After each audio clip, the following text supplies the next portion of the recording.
Tobacco use leads to cancer, heart attacks, lung disorders, and other deadly diseases. The characters shown in this film or program do not support the use of any type of tobacco products such as bidi, cigarettes, keni, zarda, etc. or their promotion in any manner. நாங்க ஒரு நாளைக்கு 50 நோயாளிகளை பார்க்கிறோம். மாசத்துக்கு 1000க்கு மேல ஆகுது. 80% நோயாளிகளுக்கு வாய் cancer வர காரணம் புகையில பழக்கமாகும். இது முகேஷோட கதை. நான் முகேஷ் ஒரு வருஷம் குட்கா தின்னேன்.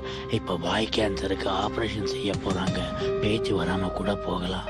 சோகம் என்னன்னா முகேஷை எங்களால காப்பாற்ற முடியல. அவருக்கு வயசு 24. புகையில, வெத்தலை, குட்கா, பான் மசாலா எல்லாமே உயிரை பறிக்கும்.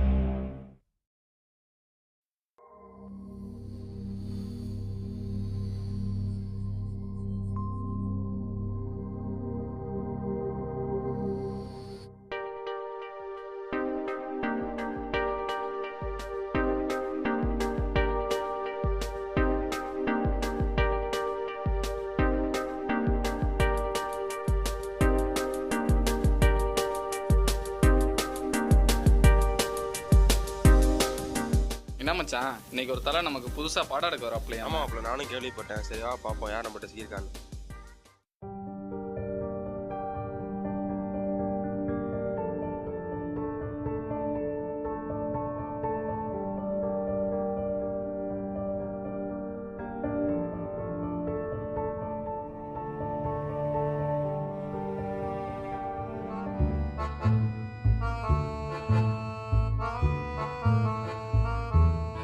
Good afternoon. என்னோட பேர் கோடீஸ்வரன். நான் உங்கள் சப்ஜெக்ட் இஜிசிக்கு ஒன் டே கெஸ்ட் லெக்சரராக வந்திருக்கேன். உங்களோட ஆம்பிஷன் என்னன்னு சொல்லிட்டீங்கன்னா அப்புறம் கிளாஸ் போக கரெக்டாக இருக்கும். வணக்கம் சார். ஏனையா யாரையா சொல்கிற? உள்ள வரட்டுமான்னு கேட்டேன் சார். உள்ளவா. உன் பேர் என்ன? அரவிந்த் சார். புரியல. அரவிந்த் தான் சார்.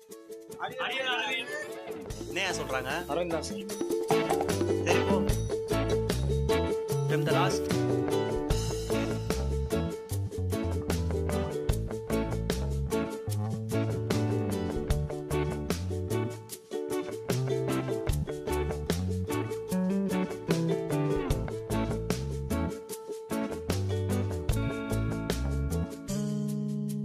என்னோட பேர் ரேவந்த். என்னோட ஆம்பிஷன் வந்து எங்கள் ஊரில் ஒரு பெரிய ஸ்கூல் கட்டணும். என்னோட ஆம்பிஷன் நிறைய இன்ஜினியர் ஆகணும். From the last. என்னையா அங்கே பேசிட்டு இருக்கீங்க? ஆம்பிஷனை சொல்லு. எனக்கு ஒரே ஒரு ஆம்பிஷன் தான் சார். ஒரு சம்பளம் கிளியர் பண்ண.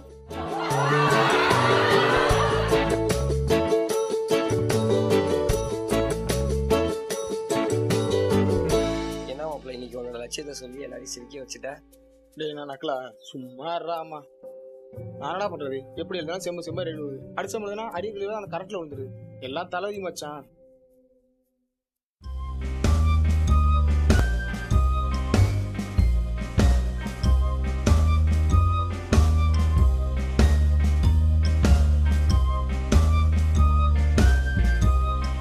என்ன மாப்பிள்ள? எப்ப தேர்றான் மாப்பிள்ள?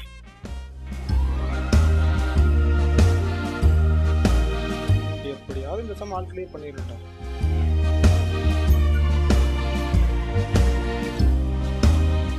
கடவுளே கொண்ட காசு பணமா கேட்குறேன்.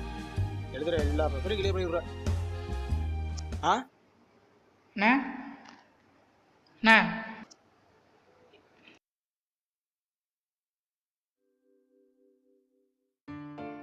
யாரு? என்ன வேணும்? M3 புக் வேணும். உங்கள்கிட்ட வாங்கிக்க சொன்னாங்க. உங்கள் கிளாஸ் பசங்க தான். நீங்கள் தான் நிறைய அரியர் வைப்பீங்களாமே. ரொம்ப நார்பி கிடக்கு. சரி எடுத்து வரேன்.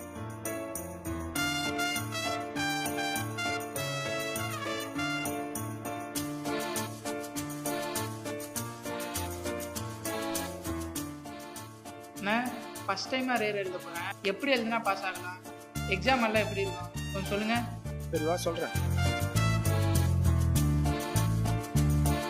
தம்பி 6 மாசம் ஃபுல்லா படிச்சு 6-7 ரீடெஸ்ட் எழுதி 8வது ரீடெஸ்ட் கிளியர் பண்ற கரண்ட் ஈஸி தம்பி. ஆனா அரியர் அப்படி கிடையாது. 6 நாளைக்கு முன்னாடி டைம் டேபிளே தெரியும். அதுலயும் காலைல கரண்ட் எக்ஸாம் இருக்கும். அதுக்கு ப்ரிப்பேர் பண்ணி முடிச்சுட்டு ஃப்ரெண்டு கிட்ட போய் நின்னா மச்சான் நானே லெக்கில் தான் பாசனா சொல்லுவான். ஆனா கிரேடை பார்த்தா 7 நிற்கும். அதையும் தாண்டி ஸ்டாஃப் கிட்ட போய் கேட்டா தம்பி ஈவினிங் வான்னு சொல்லுவாரு. ஈவினிங் போய் கேட்டா தம்பி இப்பதான் வேலையை முடிச்சா நைட் ஸ்டடி வாப்பான் பாரு. நைட்டும் போய் நின்னா உனக்கு முன்னாடி 5-6 பேர் அங்கே வரிசையில நிற்பான். அவனையும் தாண்டி சமாளிச்சு சாப்பிட போய் கேட்டா இம்பார்ட்டன்ட் கொஸ்டின் 3 பார். நீ மொத்தமே 3 நினைப்ப. ஆனா 5 கொஸ்டின் நைட் எல்லாம் கண்டு முடிச்சு படிச்சு காலைல எழுந்திரிச்சு பார்த்தா கொஸ்டின் மட்டும் தான் ஞாபகத்துல இருக்கு. ஆன்சர் சுத்தமா ஒண்ணு கூட ஞாபகத்துல இருக்காது. அதையும் தாண்டி அடிச்சு பிடிச்சி எக்ஸாம் காலுக்கு போனா வாத்தி 1/2 மணி நேரம் லேட்டு வெளியில நிக்க சொல்லுவார். அவரையும் சமாளிச்சு கொஸ்டின் பேப்பர் வாங்கி பார்த்தா அது உன் கொஸ்டினான்னு உனக்கே டவுட்டா இருக்கும். அதையும் தாண்டி மச்சான் சொல்லியிருப்பான் 42 பக்கம் எழுதிட்டு வான்னு. என்னதான் 3 மணி நேரம் 30 பக்கத்தை தாண்டாது. அதையும் சமாளிச்சு 40 பக்கம் எழுதி முடிச்சுட்டு வெளில வந்தா மச்சான் பாசான் மாப்பிள்ள கேட்பான். நீ தான் ஃபெயில் உனக்கு தெரியுமே, இருந்தாலும் அவன் மனசு கஷ்டப்படுவான்ல. அவன்கிட்ட பாஸ்ன்னு சொல்லிட்டு அடுத்த அரியர் நோக்கி நீ பயணம் பண்ணணும். ஏன்னா நீ வருங்கால இன்ஜினியர் தான். உலக பல பேர் சொன்னா ஏத்துக்கிட்ட இந்த உலகம் அனுப்பிட்ட நம்ம சொன்னா ஏத்துக்காத. போதம்பி பாஸ் ஆகலாம்.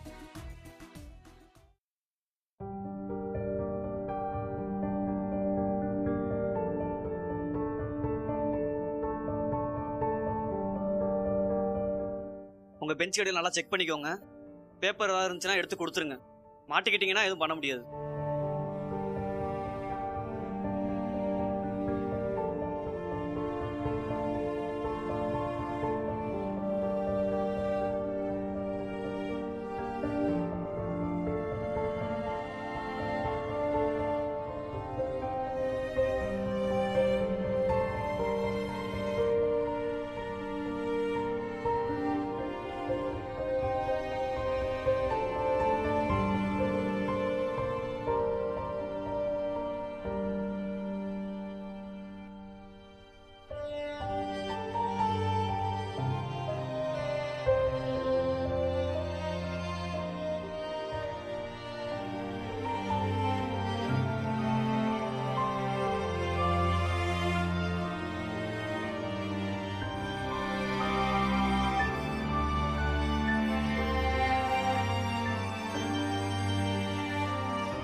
One hour more.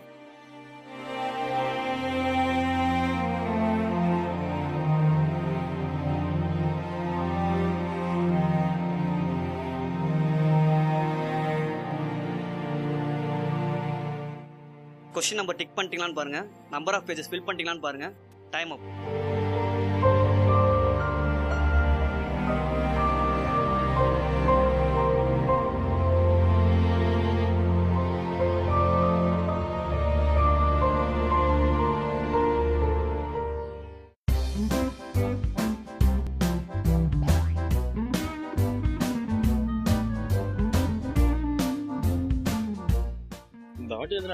கன்ஃபார்ம் கிளியரா? நீயும் ஒரு வாட்டிக்கு தான் சொல்ற, ஆனா நாங்க சொல்ற மாதிரி அறிவு விடுது.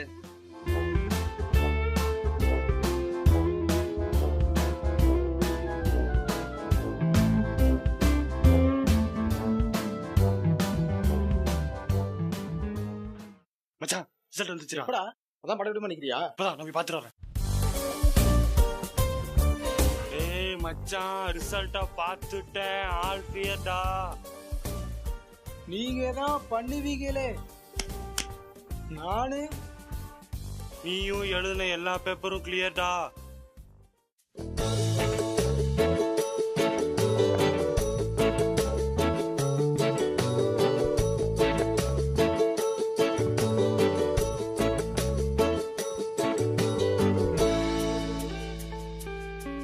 என்ன அரவிந்த், ரிசல்ட் பாத்தியே, என்னாச்சு?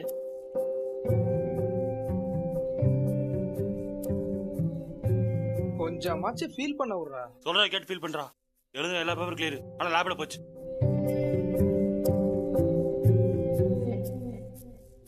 என்ன ரிசல்ட் பாத்தியா? ஒவ்வொரு தாட்டி இதை தான் சொல்ற, ஆனா ஒவ்வொரு தாட்டி அரியர் வச்சுக்கிட்டே இருக்க. போன தாட்டி எல்லாருமே பாஸ் ஆனாங்க, நீ ஃபெயில் ஆயிட்ட. இந்த தாட்டி எல்லாருமே ஃபெயில் ஆனாலும் நீ ஒரு ஆளா ஃபெயில் ஆயிடுற. அதாவது கொஞ்சம் தனித்துவமா ஃபெயில் ஆயிருக்கிற. நான் சொல்றதெல்லாம் கரெக்டு தானே? ஒவ்வொரு தாட்டியும் நானும் உன்னை கூப்பிட்டு அட்வைஸ் பண்ணிக்கிட்டே இருக்கேன். ஆனால் நீ கேட்குற பாடு இல்லை. போ, இந்த செம்மாவது நல்லா படிச்சு அடுத்த செம்லையாவது நல்ல மார்க் வாங்கி காலேஜ் விட்டு வெளில போகும்போது நல்ல ஸ்டூடெண்ட்டாக போயா. நானும் எவ்வளோ தாட்டி தான் அட்வைஸ் பண்ணுறது. போ.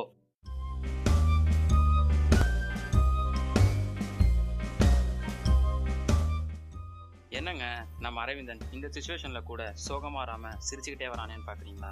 பெரியவங்களும் ஒன்று சொல்லுவாங்க தெரியுமா, கடவுள் ஒரு பக்க கதவை திறந்தா இன்னொரு பக்க கதவை மூடுவார்னு. நம்ம அரவிந்தன் கடவுள்கிட்ட என்ன வேணான்னு கொஞ்சம் போய் பார்ப்போமா? கடவுளே, உன்ட்ட காசு பணமாக கேட்குறேன். வருஷம் அடி பேப்பர் எல்லாம் கிளியர் பண்ணி விடுறேன். இந்த தடவை எழுதுற எல்லா பக்கம் கிளியர் பண்ணி விடுறேன்.